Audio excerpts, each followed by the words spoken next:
Hello everyone, আসসালামু আলাইকুম। আশা করছি আল্লাহর রহমতে আপনারা সবাই খুব ভালো আছেন।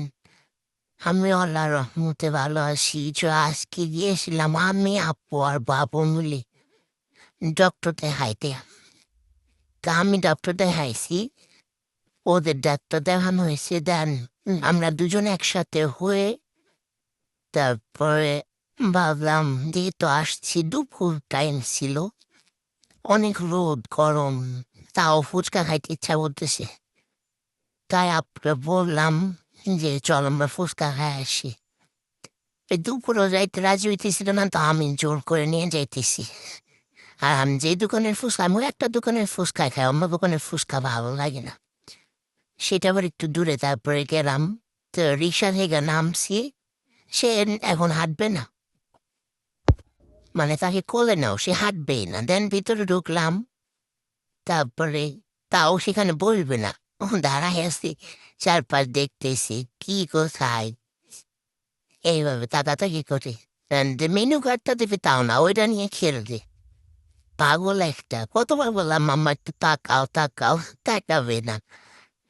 তারপর ফুচকা অর্ডার দিছিলাম আমরা, ফুচকা চটপুটি ঝালমুড়ি। এখানকার ফুচকা চটপুটি ঝালমুড়ি বেস্ট। দেন আমরা খাওয়া দাওয়া শেষ করলাম। দেখেন সেও ফুচকা নিয়ে কীভাবে খায়। তো ওতে ওতে খাওয়া দাওয়া শেষ। তারপর সে মাম খাবে, মাম্মা মাম দাও মাম দেমন। এখানে আসছে ওই কারেন্টের বোর্ডে আঙুল দিবে, আর আঙুল দিলে দেয় নাই যে যা বলবো কথা না শুনলে মাটিতে শুয়ে পড়ে। না আমরা বের হয়ে গেলাম, না হাঁটতেছি, হাঁটবে না, শুধু চারিপাশে তাকাতাকি করে। কোলে চড়বে, গরমের মধ্যে ওরে কোলে নিয়ে হাঁটা খুব কষ্ট। তাই কোলে নিয়ে ওরে হাঁটাইতেছি। আর এইখানে আমরা দাঁড়ালাম যে রিক্সা নেবো, রিক্সা নিয়ে দেন ভাবলাম আপু বললো বাবুর জন্য একটা মিনি রাইস কুকার নেবে, যে খাবার রান্না করার সুবিধা হয়।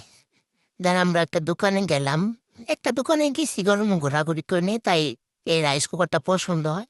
এই রাইস কুকারটা নিয়ে নেই। শেষ হয়ে যাওয়ার পর এই যে এখন সে কোলে চড়বে না, এখন সে সিঁড়ি দেখছে, এখন হাঁটবে। মাম্মা হাত ধরো, হাত ধরে এখন হাত, মানে সে রকম যত আছে সেগুলো। তারপর আমরা বাসায় চলে আসতেছি। একটা রিক্সা নিলাম, এই যে বাসায় চলে আসছি প্রায়। সে সকলে ভালো থাকবেন, সুস্থ থাকবেন। আল্লাহ হাফেজ।